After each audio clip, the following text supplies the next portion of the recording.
Hello everyone, myself Shanwaz Mir, Faculty of Diploma Department, Suresh Gyan Vihar University. In our today's lecture, we will discuss our new topic that name is leveling. What is leveling? What are the different method of leveling? Where leveling is used? How we will adopt this method in survey. In this lecture, we will also discuss about the different leveling instruments which are used for leveling. So first of all, what is leveling? Leveling is the process by which differences in height between two or more points can be determined. Leveling is a branch of surveying, the object of which is to find or establish the elevation of given point with respect to the given or assumed reference point. Common leveling instruments include the spirit level, the dumpy level, the digital level and the laser level. So first of all, इस definition में ये बताया गया है कि levelling एक ऐसा process है जो कि यूज़ किया जाता है सर्वे में किसी भी दो पॉइंट्स के डिफरेंस एलिवेशन को डिटरमाइन करने के लिए, या फिर लेवलिंग एक ऐसी ब्रांच है कि जिससे हम एलिवेशन पता कर सकते हैं किसी भी गिवन पॉइंट का और उसको हम रेफरेंस पॉइंट लेके एज्यूम कर सकते हैं। और जो कॉमन इंस्ट्रूमेंट है लेवलिंग के लिए उसमें ऑटो लेवल हो गया, डंपी लेवल हो गया और डिजिटल लेवल होता है जो कि हम लेवलिंग के लिए यूज़ करते हैं। अब लेवलिंग का यूज़ कहाँ होता है? बेसिकली जब हम कोई भी हाईवे वगैरह रोड बनाते हैं या फिर कोई ट्रैक बनाते हैं रेलवे का, तो उसमें हम इसका यूज़ करते हैं। बाकी हम इसको अपनी कंस्ट्रक्शन लाइन में भी यूज़ करते हैं, बट इसका अगर मेन यूज़ होता है वो हाईवेज़ और रेलवेज़ में होता है। हाईवे में हम इसलिए लेवलिंग का यूज़ करते हैं ताकि एक पैरेलल सरफेस हो जाए, स्मूथ ड्राइविंग हो जाए, हमें कोई भी किसी प्रकार की इसमें दिक्कत ना हो, हमारी गाड़ियों को कोई दिक्कत ना हो, ताकि एक प्रॉपर बैलेंस से हमारे व्हीकल चल सकें। और रेलवे ट्रैक का इसलिए यूज़ किया जाता है कि ताकि एक्सीडेंट से बचे, क्योंकि ट्रेन बहुत लॉन्ग डिस्टेंस कवर करती है, तो वहाँ पे ज़रूरी हो जाता है कि उस सरफेस को एक प्रॉपर लेवलिंग देना। तो इसका यूज़ मेनली जो हम करते हैं वो हाईवेज़ और रेलवेज़ में किया जाता है। देखा जाए तो इसका, जैसे मैंने बताया कि मेन यूज़ इसका हाईवे और रेलवे में किया जाता है, बट कंस्ट्रक्शन प्रोजेक्ट्स में भी इसका यूज़ किया जाता है, कैनाल्स में भी हम यूज़ किया जाता है करते हैं ताकि पानी का जो फ्लो हो वो आराम से ट्रैवल कर सके। और वाटर सप्लाई सिस्टम में भी हम इसका यूज़ करते हैं जो कि हमारे घरों में यूज़ किया जाता है। जब तक वहाँ पे लेवलिंग नहीं होगी तो पानी कैसे आएगा, पानी की सप्लाई जो है वो नहीं होगी। तो इसलिए हम ये कह सकते हैं कि जो हमारा लेवलिंग है, सर्वे लेवलिंग है, इसका हम use to design the highway. It is also use in railway tracks, it is used in canals, water supply system and other some major construction projects. Then the basic terms of leveling जो आपकी diagram में show किया गया है, ये कुछ ऐसे basic terms हैं जो कि यूज़ की जाती हैं during the surface of level. इसमें जो इंक्लूड है वो हॉरिजॉन्टल प्लेन है, हॉरिजॉन्टल लाइन है, वर्टिकल एंगल है, लेवल लाइन है, लेवल सरफेस है, एलिवेशन है, डिफरेंस एलिवेशन है। ये सब ऐसी टर्म्स हैं जो कि हम लेवल में यूज़ करते हैं। जब भी हम प्रैक्टिकल्स करते हैं तो इन टर्म्स का यूज़ कर, लेवलिंग करने से पहले हम इन टर्म्स का यूज़ करते हैं, तभी हम दो पॉइंट्स के बीच का एक डिफरेंस जो एलिवेशन है वो फाइंड आउट कर सकते हैं। देन उसके बाद लेवलिंग इंस्ट्रूमेंट। अब हम अगर लेवलिंग कर रहे हैं तो जाहिर सी बात है कि इंस्ट्रूमेंट का यूज़ होगा। तो अभी जो हमारे पास एडवांस इंस्ट्रूमेंट है लेवलिंग के लिए उसको हम ऑटो लेवल बोलते हैं, जो कि इस स्लाइड में शो किया गया है। ये हमारा लेवलिंग इंस्ट्रूमेंट है, that name is auto level.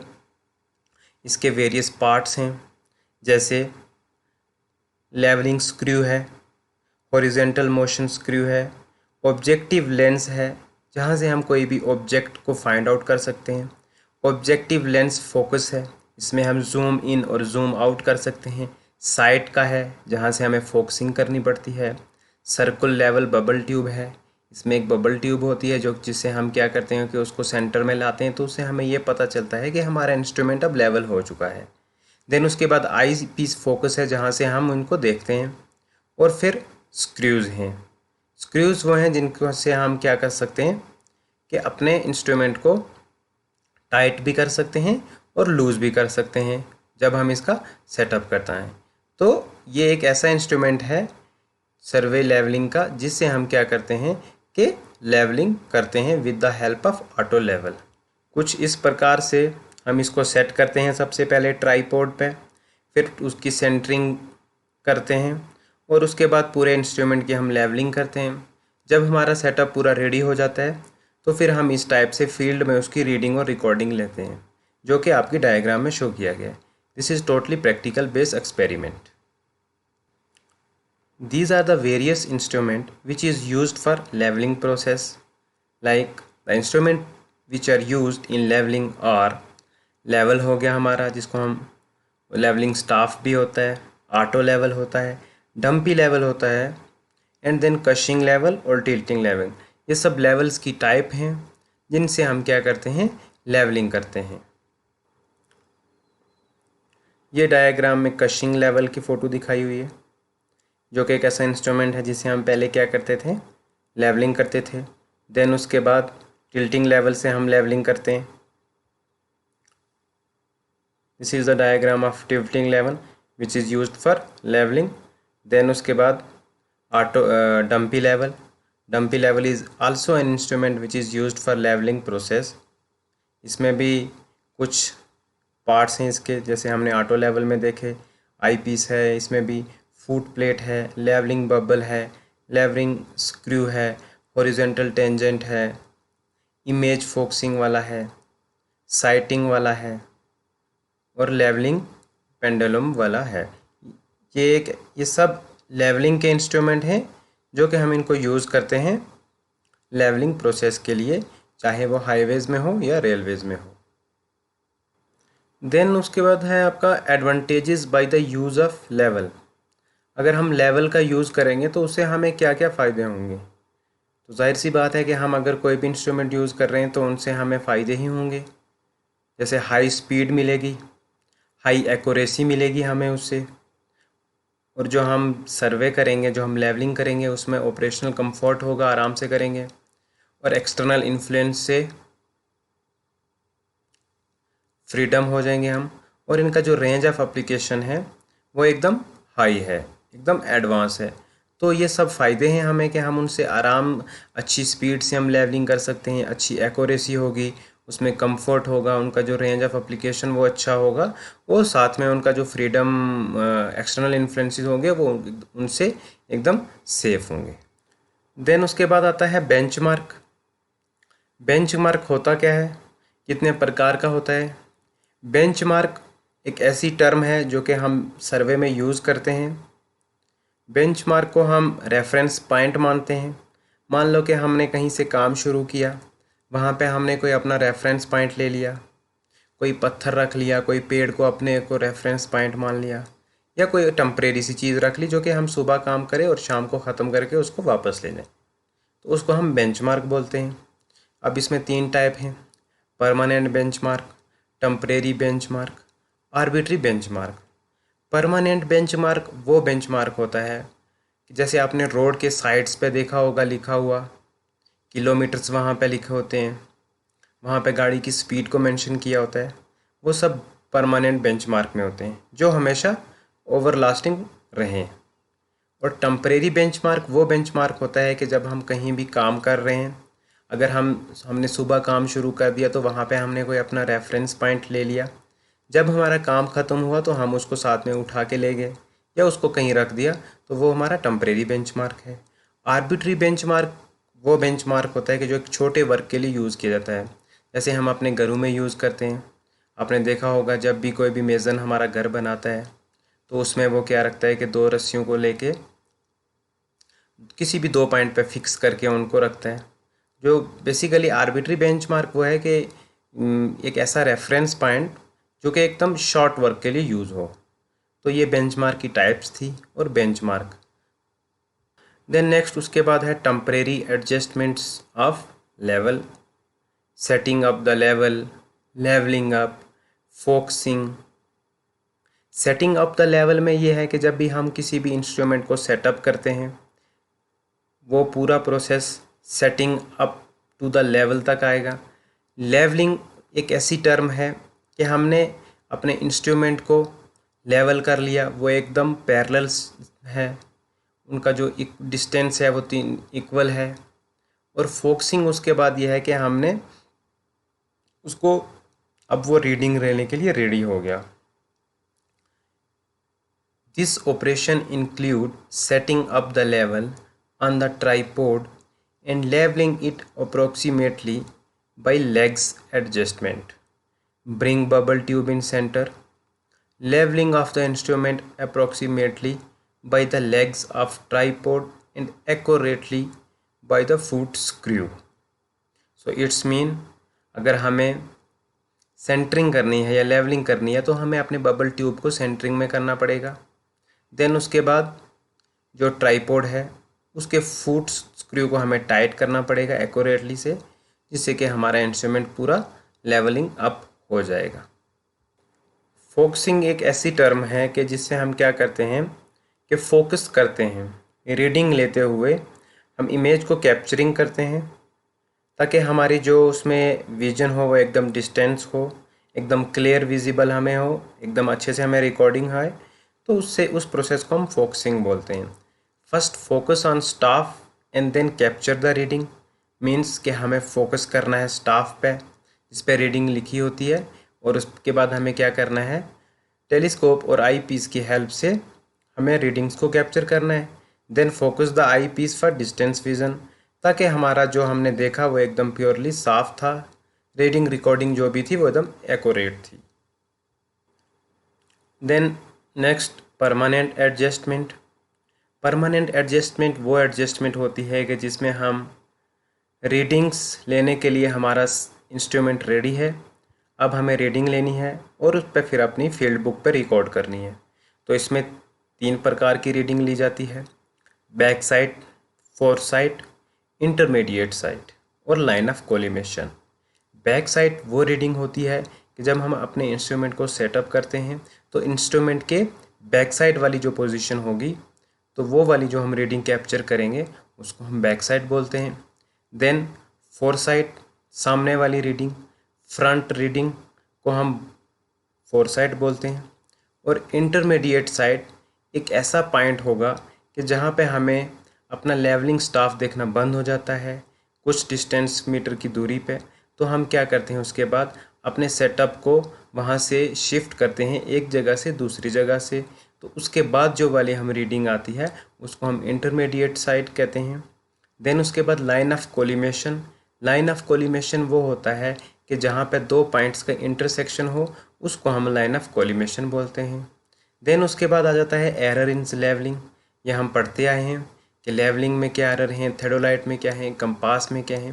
तो इसमें भी 3 प्रकार के एरर हैं, इंस्ट्रूमेंटल एरर, नेचुरल एरर और पर्सनल एरर। अब इंस्ट्रूमेंटल एरर वो एरर होते हैं कि जो कोई भी डिफेक्ट हमारे अगर इंस्ट्रूमेंट में हो और उसकी वजह से हमारी रीडिंग्स में जो एरर आएंगे वो इंस्ट्रूमेंटल एरर होंगे। फिर उसके बाद नेचुरल एरर। नेचुरल एरर आपके वो एरर होते हैं कि जो नेचर की तरफ से हों, तेज़ धूप के कारण हमारे इंस्ट्रूमेंट अच्छे से रीडिंग न ले पाए, लेंस पे फ़र्क पड़ गया, या बारिश के कारण अच्छे से हमारा सेटअप हिल गया, तो वो सब जो भी कुदरती दुर्घटना होंगी वो नेचुरल एरर में होगी। और पर्सनल एरर जो तो आपकी खुद की गलतियाँ होंगी उसको हम पर्सनल एरर बोलते हैं। जैसे मान लो कि हमने रीडिंग्स ले ली, अच्छे से कैप्चर कर ली, बट हमने जो अपनी फील्ड बुक पे उन रीडिंग को लिखा नहीं ठीक से, कुछ कन्फ्यूजन हुआ, कुछ गलती हुई हमसे, तो उस एरर को हम क्या बोलते हैं पर्सनल एरर। तो ये जो एरर हैं ये लेवलिंग में पाए जाते हैं या फिर थेडोलाइट में भी पाए जाते हैं। उसके बाद कंपास सर्वे में भी पाए जाते हैं। यह हमारी खुद की गलतियाँ हैं, कुछ इंस्ट्रूमेंट में जो भी प्रॉब्लम होगी, और अगर कुछ नेचर की तरफ से कोई भी प्रॉब्लम, कोई भी एरर आए तो उनको हम नेचुरल एरर बोलते हैं। देन उसके बाद है instruction for staff man. Staff एक ऐसा इंस्ट्रूमेंट है जो कि लेवलिंग में यूज़ किया जाता है। इस पर रीडिंग लिखा जाता है, फिर हम ऑटो लेवल से इसको हम कैप्चर करते हैं। यह हार्डली 4 से 5 मीटर की लंबी लेंथ में होता है। ये स्टील और तिम्बर का बना होता है और इस पर रीडिंग्स मीटर्स में लिखी होती हैं और सेंटीमीटर में लिखी होती हैं, जो कि फिर हम उनको कैप्चर करते हैं with the help of auto level through eyepiece and telescope. तो कुछ इंस्ट्रक्शन है कि ड्यूरिंग जब हम लेवलिंग कर रहे हैं तो क्या क्या इंस्ट्रक्शन फॉलो करनी पड़ती हैं स्टाफ मैन को स्टाफ पकड़ने के लिए। The following point should be kept in view while holding a levelling staff. First point कहता है the staff should held vertically and upright. Then ground for the staff should be stable. Then third point, the staff man should not wear flat shoes in the survey of hilly area. Care should be taken during leveling. Staff should be quite clean and there should be no mud sticking. So it's mean पहला point हमारा ये कहता है कि जो staff पकड़ने वाला होगा वो स्टाफ को एकदम वर्टिकल डायरेक्शन और अपराइट पकड़ के रखेगा, एकदम सीधा रखेगा। देन जो उसके बाद ग्राउंड होगा उस पर स्टेबल होना चाहिए हमारा स्टाफ। और स्टाफ मैन के लिए ये भी इंस्ट्रक्शन है कि हिली एरिया में वो फ्लैट शूज़ नहीं पहनेगा क्योंकि गिरने का ख़तरा रहता है। तो फिर हमारे अगर स्टाफ मैन गिरेगा तो उससे हमारे इंस्ट्रूमेंट डैमेज हो जाएंगे, तो हमारा लॉस हो जाएगा। फिर उसके बाद है कि care should be taken during levelling. जब भी हम लेवलिंग कर रहे हों तो केयर करनी है हमें अपने इंस्ट्रूमेंट की। Then staff should be quite clean. जो हमारा स्टाफ है वो क्वाइट और क्लीन होना चाहिए, एकदम साफ़ होना चाहिए, उस पर डस्ट नहीं होनी चाहिए और उस पर कोई मिट्टी विट्टी नहीं लगी होनी चाहिए, ताकि जिससे हमारे रीडिंग्स लेने में हमें कोई प्रॉब्लम ना आए। This is the example of levelling staff which is used in levelling for taking the readings in with the help of auto level through eye piece and telescope. ये एक लेवलिंग स्टाफ है जिसमें ये readings बताई दिए गए हैं। इस प्रकार से हम रीडिंग लेते हैं, किसकी हेल्प से? ऑटो लेवल की हेल्प से, जिसको हम आई पीस और टेलीस्कोप से देखते हैं। टेलीस्कोप कैप्चर करता है और आई पीस से हम उस रीडिंग को देखते हैं जो आपकी पीपीटी में शो हो रही है। अब रीडिंग कैसे देखनी है? अगर 7 देखो रीडिंग लेने का तरीका बता रहा है। Bottom of lines are odd 100। अगर देखो 7.1 2 3 4 है तो मान लो अगर हमारी रीडिंग 7 के ऊपर जो 2 लाइन हैं वहाँ पे आती है तो हमारी वो वाली रीडिंग 7.1 हो जाएगी, या 7 अगर नेक्स्ट आएगा तो 7.21। देन ऐसे ही कंटिन्यू रहेगा, जिस इस पॉइंट पे रीडिंग हमारी आएगी 7 और 1 के बीच आएगी तो 7.1 होगा, 7 और 2 के बीच में आएगी तो 7.25 27। तो इस प्रकार से हम लेवलिंग स्टाफ से रीडिंग लेते हैं। देन नेक्स्ट है level book and reduction of level. The leveling field notes are entered in a notebook called a level book. The page of level book are printed in tabular form so as to facilitate bookings of reading and reductions. There are two methods of working out the reduced level of points from staff reading and reduction of level. So there are two methods, height of instrument method and rise and fall and method. तो जो reductions of level हैं या level book है, level book क्या होता है कि एक नोटबुक होती है जिसमें क्या होते हैं जो पेज प्रिंट किए जाते हैं एक टेबुलर फॉर्म में, जो भी हम रीडिंग लिखते हैं तो वो उस पर नोट की जाती है। अब रिडक्शन ऑफ लेवल्स में दो मेथड आते हैं। आपका एक हाइट ऑफ इंस्ट्रूमेंट मेथड है, जिसका दूसरा नाम कोलिमेशन मेथड है, और देन उसके बाद राइज एंड फॉल मेथड है। हाइट ऑफ इंस्ट्रूमेंट या collimation method, it consist in find elevation of plane collimation, for example height of instrument for every setting of the instrument and the obtained reduced level of the points with the reference to the respective plane of collimation। Height of instrument वो वाला method है जिससे हम क्या करते हैं कि किसी भी दो पॉइंट्स की एलिवेशन निकालते हैं। इस मेथड में बेसिकली हम हाइट निकालते हैं इंस्ट्रूमेंट की, कुछ फार्मूलेज होते हैं उनकी हेल्प लेते हैं ताकि दो पॉइंट के बीच का जो भी हो, पॉइंट ऑफ इंटरसेक्शन हो या लाइन ऑफ कोलिमेशन हो, उसका जो हमें एलिवेशन पता करना हो तो वो हम हाइट ऑफ इंस्ट्रूमेंट की मेथड की हेल्प से लेते हैं। देन उसके बाद है आपका rise and fall method. In this method the difference between consecutive points is calculated by comparing each points after first with that immediately preceding if each point found add rising or subtracting fall from RL। तो rise and fall वो वाला method है जो कि हम सर्वे levelling में use करते हैं। इन केस अगर हमारी रीडिंग प्लस में जा रही है तो वो राइज वाले कॉलम में आ जाएगी। अगर हमारी रीडिंग नेगेटिव आ रही है, माइनस में जा रही है, तो वो रीडिंग हमारी फॉल में आएगी।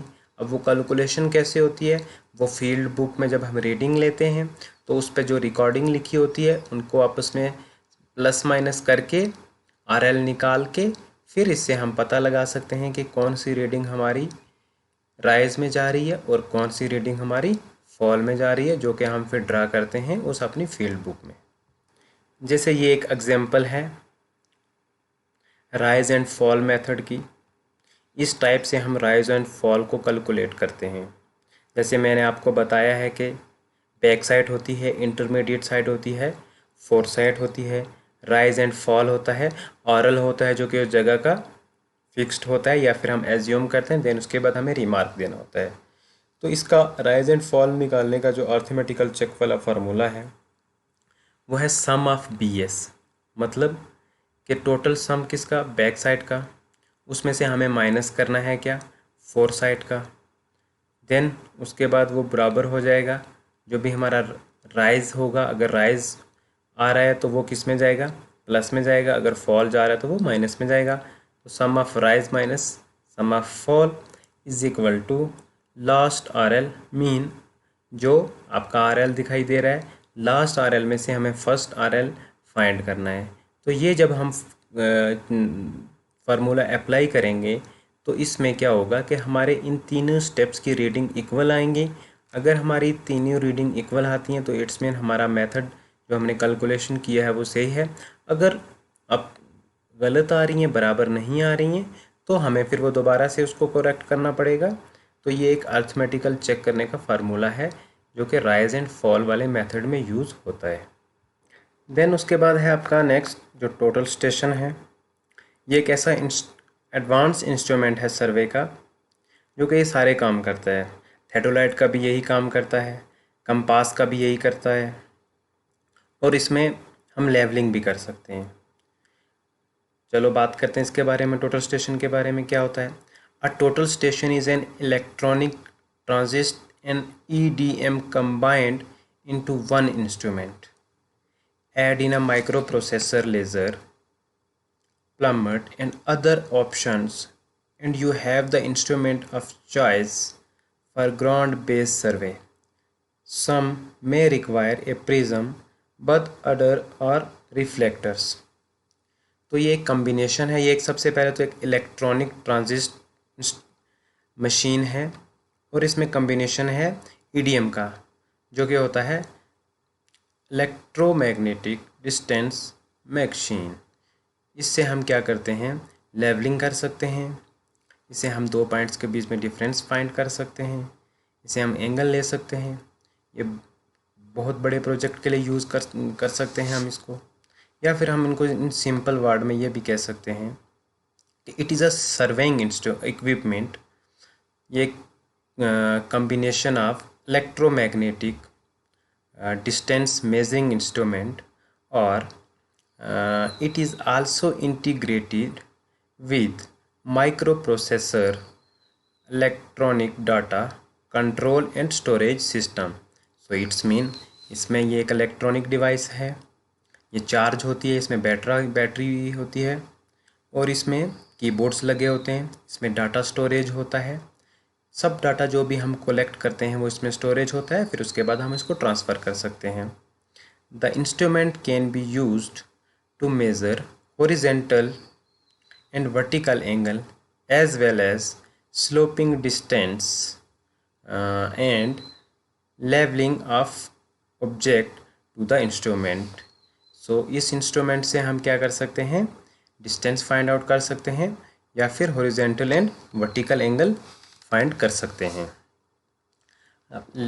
इसकी कुछ कैपेसिटी भी है, जैसे कि कैपेसिटी ऑफ टोटल स्टेशन जो है, इसमें average of multiple angle measure कर सकते हैं। फिर उसके बाद हम इसमें बहुत सारे डिस्टेंस मेज़र कर सकते हैं, चाहे वो हॉरिजॉन्टल हो या वर्टिकल हो। फिर या फिर हमें किसी भी दो पॉइंट्स के बीच का डिफरेंस फाइंड करना हो तो वो हम इसकी हेल्प से कर सकते हैं। This is the advance instrument of surveying which is used for levelling and finding the horizontal distance और horizontal angle and vertical angles. और जो इसकी रेंज होती है वो वेरीज करती है 2.8 किलोमीटर से 4.8 किलोमीटर के बीच में। मतलब ये एक टाइम में 2 से 4 किलोमीटर का डिस्टेंस में रीडिंग ले सकता है। देन उसके बाद इसके कुछ फ़ायदे भी होंगे। अगर ये इतना ही एडवांस इंस्ट्रूमेंट है तो इसके बहुत सारे फ़ायदे हैं।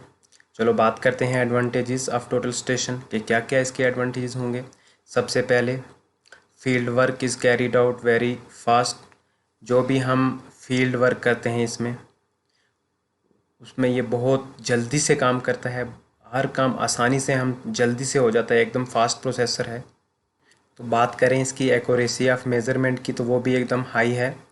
तो इट्स मीन हम ये कह सकते हैं कि accuracy of measurement is high. Then errors involved in reading and recording are eliminated. जो भी हम ड्यूरिंग मेज़रमेंट करते हुए इसमें जो एरर्स आते हैं हम उनको आराम से निकाल सकते हैं, एलिमिनेट कर सकते हैं। Then calculation is very fast and accurate. जो भी फिर हम इसमें कैलकुलेशंस करते हैं टोटल स्टेशन में, चाहे वो डिस्टेंस की हो या वर्टिकल एंगल की हो या हॉरिजॉन्टल एंगल की हो या फिर कोई भी स्लोपिंग डिस्टेंस हो, वो उसकी कोई भी कैलकुलेशन करते हैं तो वो एकदम फास्ट और एक्यूरेट होती है। देन जो भी हम इसमें रीडिंग्स और रिकॉर्डिंग करते हैं वो एकदम ऑटोमेटिक सेव होती है, और ये हर एक लोकल लैंग्वेज को सपोर्ट करता है। डाटा इसमें हम आराम से सेव भी कर सकते हैं और इसमें हम ट्रांसफ़र भी कर सकते हैं। और हम जैसे कि मैंने आपको बताया कि ये एकदम एक्यूरेट रीडिंग देती है बाकी के सर्वे इंस्ट्रूमेंट से, क्योंकि ये एक बहुत ही एडवांस इंस्ट्रूमेंट है। देन उसके बाद इसमें डाटाबेस स्टोरेज सिस्टम भी है, और ये जो काम करता है एकदम फास्टर काम करता है और हमारे टाइम को बचाता है। ये सब इसके एडवांटेजेस थे। अब जहाँ एडवांटेजेस हैं वहाँ कुछ एक दो पॉइंट्स डिसएडवांटेजेस भी होंगे। तो सबसे पहले डिसएडवांटेजेस में बात करें तो इसकी जो डिसएडवांटेजेस होंगे वो ये बहुत कॉस्टली होता है, बाकी के इंस्ट्रूमेंट से बहुत ही ये कॉस्टली होता है, और इस पे काम करना कोई आसान काम नहीं है। इसके लिए स्किल्ड लेबर होनी चाहिए, सीखा हुआ होना चाहिए, अच्छे से आना चाहिए, तभी हम इस पे काम कर सकते हैं, क्योंकि ये पूरा डिजिटल फॉर्म में है, पूरा इलेक्ट्रॉनिक है, पूरा डाटाबेस है, पूरा स्टोरेज सिस्टम है। तो इसके लिए काम करने के लिए स्किल्ड होना चाहिए। सो डिसएडवांटेजेस में सबसे पहले पॉइंट क्या था कि ये जो इंस्ट्रूमेंट है ये बहुत ही कॉस्टलियर है बाकी के इंस्ट्रूमेंट से, चाहे वो ऑटो लेवल हो, थेडोलाइट हो या फिर कंपास सर्वे के कुछ इंस्ट्रूमेंट हो। उनसे ये बहुत ही कॉस्टली है। और दूसरा डिसएडवांटेज इसका ये था कि इसके काम करने के लिए हमें स्किल्ड होना चाहिए, पहले खुद से हमें आना चाहिए अच्छे से हमें इसको, तभी हम इस पर काम कर सकते हैं, क्योंकि ये एकदम एडवांस इंस्ट्रूमेंट है। डाटाबेस है, इसमें स्टोरेज सिस्टम है, चार्जिंग सिस्टम है, डबल बैटरी सिस्टम है। So thank you. This is all about the leveling, survey leveling, method of surveying, what are the instruments used for survey leveling, what is total station. If you have any query related to this, you send me mail or text or call me. I will reply as soon as possible. So thank you so much.